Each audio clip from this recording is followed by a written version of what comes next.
KTO Radio présente À haute voix, la lecture intégrale des œuvres spirituelles majeures. Aujourd'hui, l'imitation de Jésus-Christ.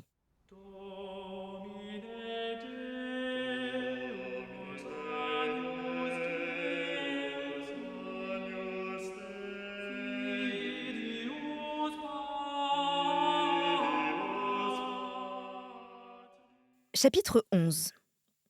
Des moyens d'acquérir la paix intérieure et du soin d'avancer dans la vertu.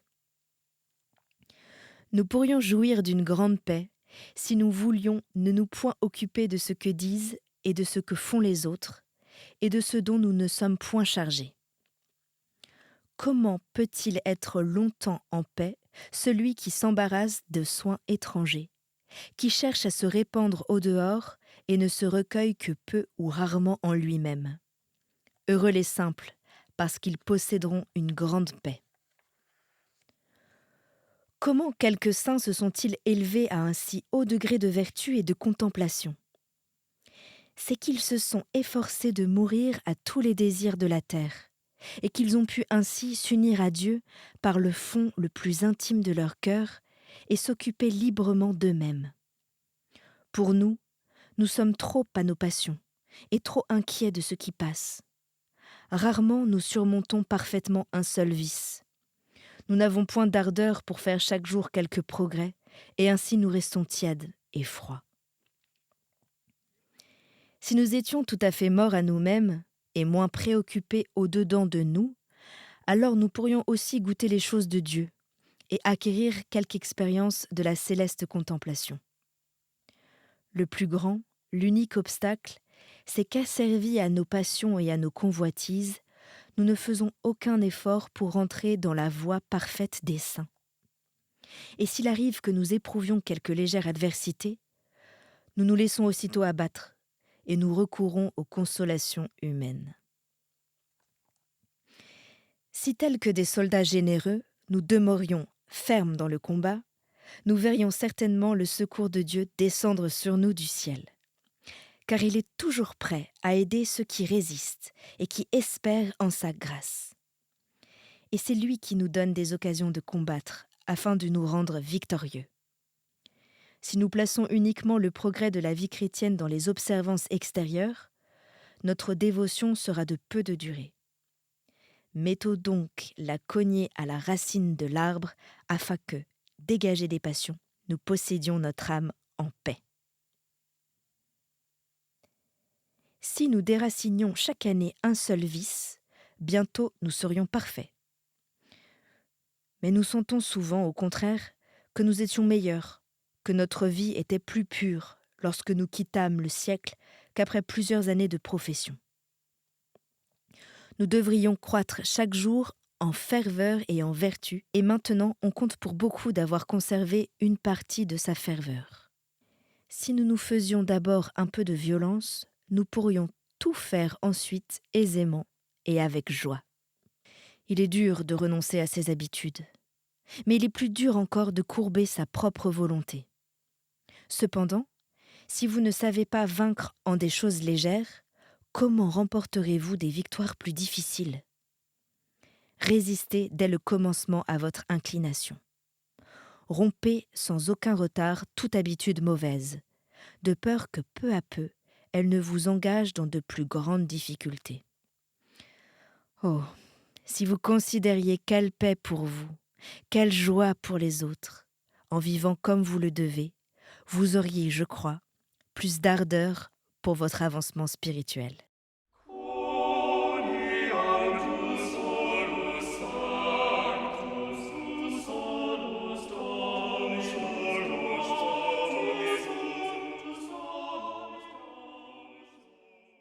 Chapitre 12. De l'avantage de l'adversité. Il nous est bon d'avoir quelquefois des peines et des traverses, parce que souvent elles rappellent l'homme à son cœur et lui font sentir qu'il est en exil et qu'il ne doit mettre son espérance en aucune chose du monde. Il nous est bon de souffrir quelquefois des contradictions et qu'on pense mal ou peu favorablement de nous, quelque bonnes que soient nos actions et nos intentions. Souvent, cela sert à nous rendre humbles et à nous prémunir contre la vaine gloire. Car nous avons plus d'empressement à chercher Dieu, qui voit le fond du cœur, quand les hommes au dehors nous rabaissent et pensent mal de nous. C'est pourquoi l'homme devrait s'affermir tellement en Dieu, qu'il n'eût pas besoin de chercher tant de consolations humaines.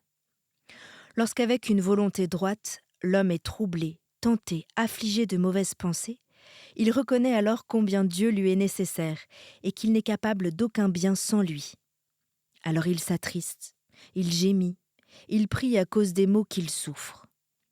Alors il s'ennuie de vivre plus longtemps et il souhaite que la mort arrive afin que, délivré de ses liens, il soit avec Jésus-Christ. Alors aussi il comprend bien qu'une sécurité parfaite, une pleine paix ne sont point de ce monde.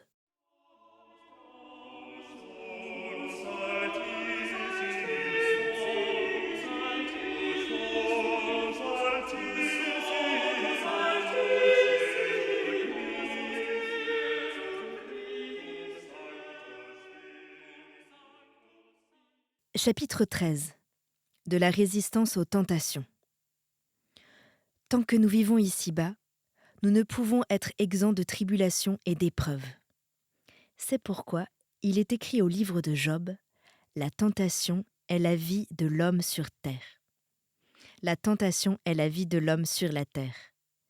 Chacun devrait donc être toujours en garde contre les tentations qui l'assiègent, et veiller et prier pour ne point laisser lieu aux surprises du démon, qui ne dort jamais et qui tourne de tous côtés, cherchant quelqu'un pour le dévorer. Il n'est point d'homme si parfait et si saint qui n'ait quelquefois des tentations, et nous ne pouvons en être entièrement affranchis. Mais quoiqu'importune et pénible, elle ne laisse pas d'être souvent très utile à l'homme, parce qu'elle l'humilie et le purifie et l'instruise. Tous les saints ont passé par beaucoup de tentations et de souffrances, et c'est par cette voie qu'ils ont avancé. Mais ceux qui n'ont pu soutenir ces épreuves, Dieu les a réprouvés, et ils ont défailli dans la route du salut. Il n'y a point d'ordre si saint, ni de lieu si secret, si l'on ne trouve des peines et des tentations. L'homme, tant qu'il vit, n'est jamais entièrement à l'abri des tentations, car nous en portons le germe en nous, à cause de la concupiscence dans laquelle nous sommes nés. L'une succède à l'autre, et nous aurons toujours quelque chose à souffrir, parce que nous avons perdu le bien et la félicité primitive. Plusieurs cherchent à fuir pour n'être point tentés, et ils tombent dans de tentations plus dangereuses. Il ne suffit pas de fuir pour vaincre, mais la patience et la véritable humilité nous rendent plus forts que tous nos ennemis. Celui qui, sans arracher la racine du mal, évite seulement les occasions extérieures, avancera peu. Au contraire, les tentations reviennent à lui plus promptement et plus violentes. Vous vaincrez plus sûrement peu à peu et par une longue patience, aidé du secours de Dieu, que par une rude et inquiète opiniâtreté. Prenez souvent conseil dans la tentation, et ne traitez point durement celui qui est tenté, mais consolez-le comme vous voudriez qu'on vous consolât vous-même. Le commencement de toutes les tentations est l'inconstance de l'esprit et le peu de confiance en Dieu. Car, comme un vaisseau sans gouvernail est poussé çà et là par les flots, ainsi l'homme faible et changeant qui abandonne ses résolutions est agité par des tentations diverses. Le feu éprouve le fer, et la tentation, l'homme juste. Nous ne savons pas souvent ce que nous pouvons. Nous ne savons souvent ce que nous pouvons, mais la tentation montre ce que nous sommes. Il faut veiller cependant, surtout au commencement de la tentation. Car on triomphe beaucoup plus facilement de l'ennemi si on ne le laisse point pénétrer dans l'âme, et si on le repousse à l'instant même où il se présente pour entrer. C'est ce qui a fait dire à un ancien « Arrêtez le mal dès son origine, le remède vient trop tard, quand le mal s'est accru par de longs délais. » D'abord, une simple pensée s'offre à l'esprit, puis une vive imagination. Ensuite, le plaisir et le mouvement déréglé et le consentement. Ainsi, peu à peu, l'ennemi envahit toute l'âme lorsqu'on ne lui résiste pas dès le commencement. Plus on met de retard et de langueur à le repousser, plus on s'affaiblit chaque jour et plus l'ennemi devient fort contre nous. Plusieurs sont affligés de tentations plus violentes au commencement de leur conversion, d'autres à la fin. Il y en a qui souffrent presque toute leur vie. Quelques-uns sont tentés assez légèrement, selon l'ordre de la sagesse et de la justice de Dieu, qui connaît l'état des hommes, pèse leurs mérites et dispose tout pour le salut de ses élus. C'est pourquoi, quand nous sommes tentés, nous ne devons point perdre l'espérance, mais prier Dieu avec plus de ferveur, afin qu'il daigne nous secourir dans toutes nos tribulations. Car selon la parole de l'apôtre, il nous fera tirer avantage de la tentation même, de sorte que nous puissions la surmonter. Humilions donc nos âmes sous la main de Dieu, dans toutes nos tentations, dans toutes nos peines, parce qu'il sauvera et relèvera les humbles d'esprit. Dans les tentations et les traverses, on reconnaît combien l'homme a fait de progrès. Le mérite est plus grand et la vertu paraît davantage. Il est peu difficile d'être pieux et fervent lorsque l'on n'éprouve rien de pénible. Mais celui qui se soutient avec patience au temps de l'adversité donne l'espoir d'un grand avancement. Quelques-uns surmontent les grandes tentations et succombent tous les jours aux petites, afin qu'humiliés d'être si faibles dans les moindres occasions, ils ne présument jamais d'eux-mêmes dans les grandes.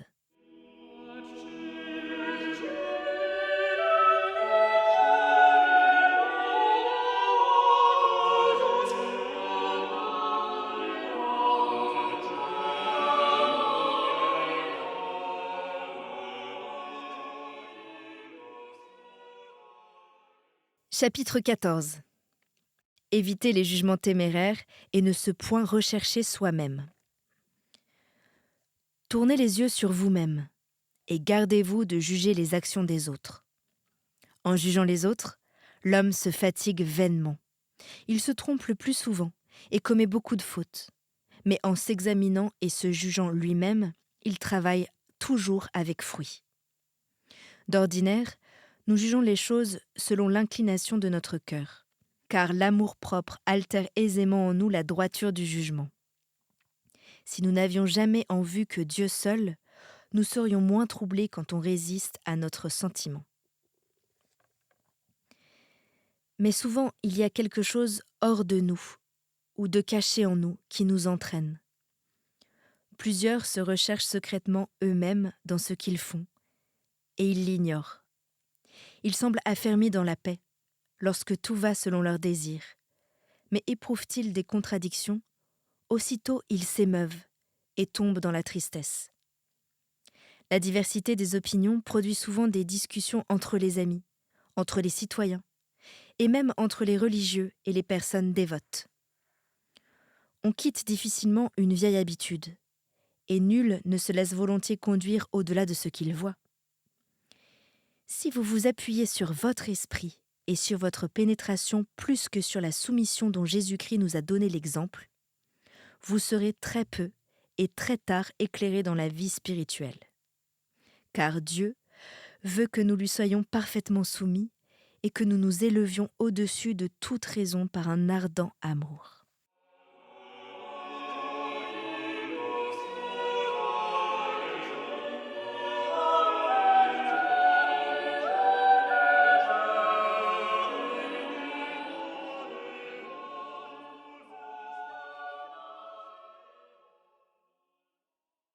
Chapitre 15.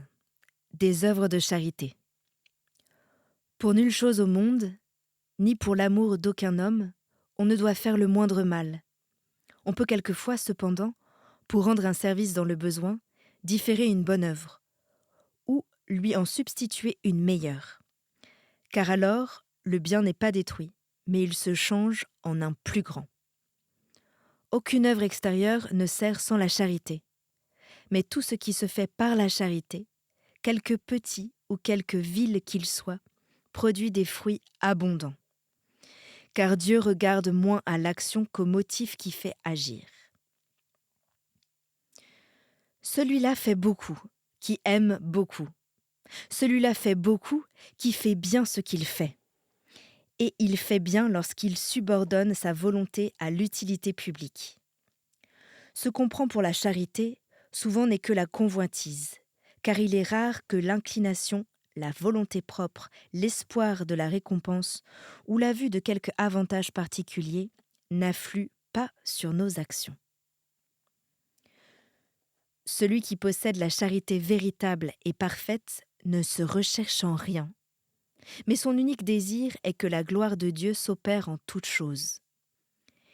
Il ne porte envie à personne, parce qu'il ne souhaite aucune faveur particulière, ne met point sa joie en lui-même, et que, dédaignant tous les autres biens, il ne cherche qu'en Dieu son bonheur.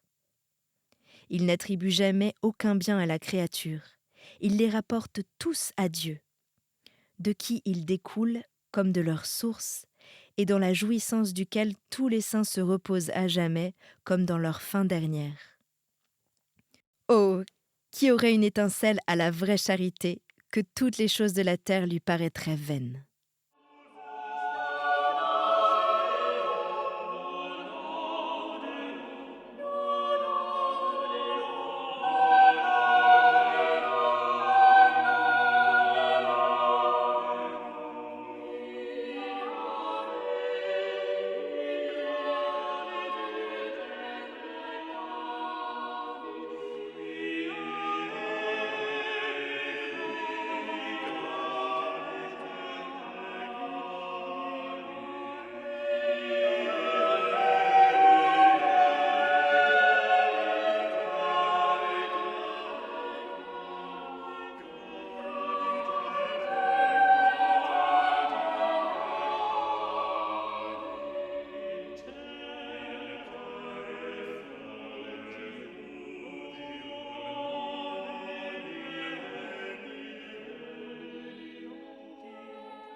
Chapitre 16.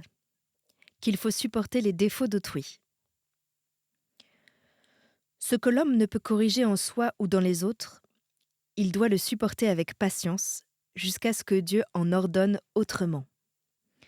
Songez qu'il est peut-être mieux qu'il en soit ainsi. Pour vous éprouver par la patience, sans laquelle nos mérites sont peu de choses. Vous devez cependant prier Dieu de vous aider à vaincre ces obstacles ou à les supporter avec douceur. Si quelqu'un, averti une ou deux fois, ne se rend point, ne contestez point avec lui, mais confiez tout à Dieu, qui sait tirer le bien du mal afin que sa volonté s'accomplisse et qu'il soit glorifié dans tous ses serviteurs. Appliquez-vous à supporter patiemment les défauts et les infirmités des autres, quelles qu'elles soient, parce qu'il y a aussi bien des choses en vous que les autres ont à supporter. Si vous ne pouvez vous rendre tel que vous voudriez, comment pouvez-vous faire que les autres soient selon votre gré ? Nous aimons que les autres soient exempts de défauts, et nous ne corrigeons point les nôtres. Nous voulons qu'on reprenne les autres sévèrement, et nous ne voulons pas être repris nous-mêmes. Nous sommes choqués qu'on leur laisse une trop grande liberté, et nous ne voulons pas qu'on nous refuse rien. Nous voulons qu'on les retienne par des règlements, et nous ne souffrons pas qu'on nous contraigne en la moindre chose. Par là, on voit clairement comment il est rare que nous usions de la même mesure pour nous et pour les autres. Si tous étaient parfaits, qu'aurions-nous de leur part à souffrir pour Dieu ? Or Dieu l'a ainsi ordonné, afin que nous apprenions à porter le fardeau les uns les autres, car chacun a son fardeau. Personne n'est sans défaut. Nul ne se suffit à soi-même. Nul n'est assez sage pour se conduire seul. Mais il faut nous supporter, nous consoler, nous aider, nous instruire, nous avertir mutuellement. C'est dans l'adversité qu'on voit le mieux ce que chacun a de vertu. Car les occasions ne rendent pas l'homme fragile, mais elles montrent ce qu'il est.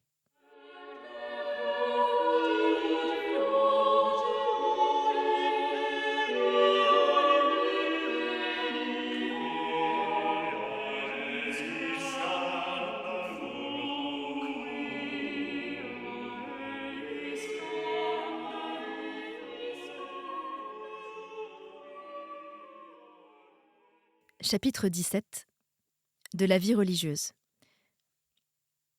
Il faut que vous appreniez à vous briser en beaucoup de choses, si vous voulez conserver la paix et la concorde avec les autres.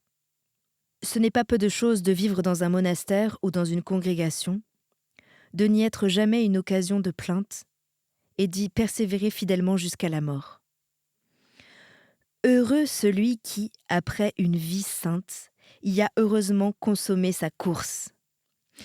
Si vous voulez être affermis et croître dans la vertu, regardez-vous comme exilés et comme étrangers sur la terre. Il faut, pour l'amour de Jésus-Christ, devenir insensé selon le monde si vous voulez vivre en religieux. L'habit et la tonsure servent peu. C'est le changement des mœurs et la mortification entière des passions qui font le vrai religieux. Celui qui cherche autre chose que Dieu seul et le salut de son âme ne trouvera que tribulation et douleur. Celui-là ne saurait non plus demeurer longtemps en paix qui ne s'efforce point d'être le dernier de tous et soumis à tous.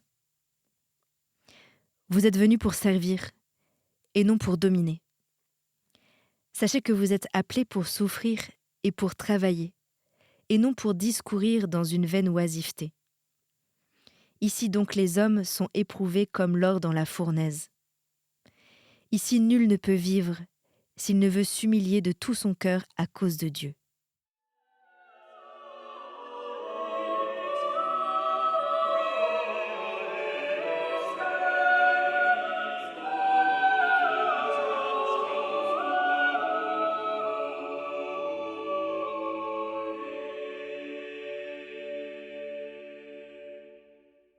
Chapitre 18 de l'exemple des saints.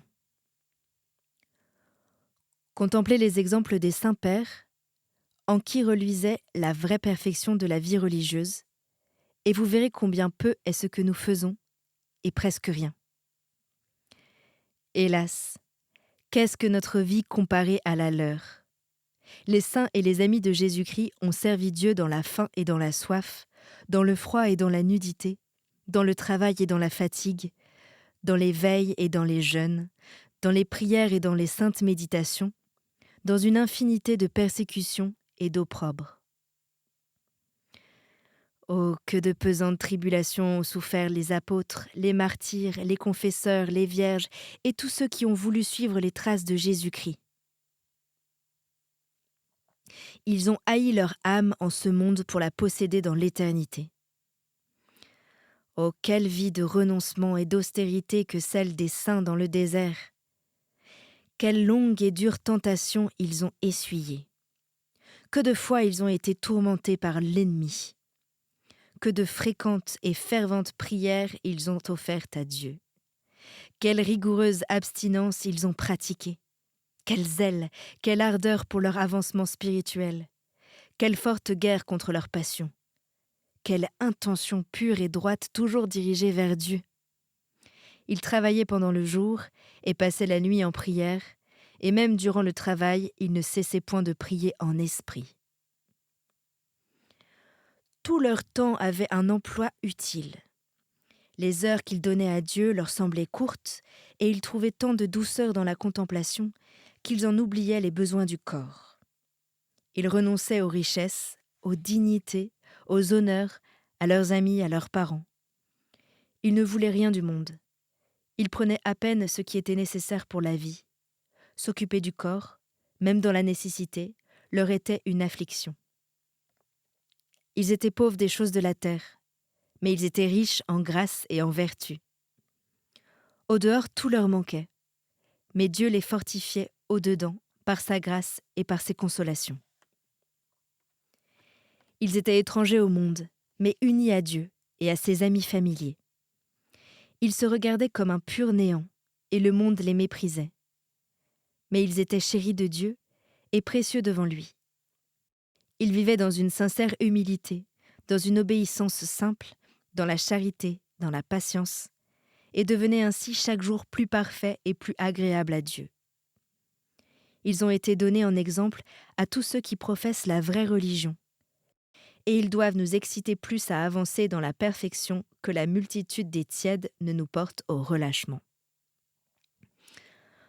Oh, quelle ferveur ont tous les religieux au commencement de leur sainte institution. Quelle ardeur pour la prière, quelle émulation de vertu, quelle sévère discipline, que de soumission, que de respect ils montraient tous par la règle de leur fondateur. Ce qui nous reste d'eux atteste encore la sainteté et la perfection de ces hommes qui, en combattant généreusement, foulèrent aux pieds le monde. Aujourd'hui, on compte pour beaucoup qu'un religieux ne viole point sa règle, qu'il porte patiemment le joug dont il s'est chargé. Ô tiédeur, ô négligence de notre État qui a si vite éteint parmi nous l'ancienne ferveur. Maintenant, tout fatigue notre lâcheté, jusqu'à nous rendre la vie ennuyeuse. Plût à Dieu qu'après avoir vu tant d'exemples d'hommes vraiment pieux, vous ne laissiez pas entièrement s'assoupir en vous le désir d'avancer dans la vertu.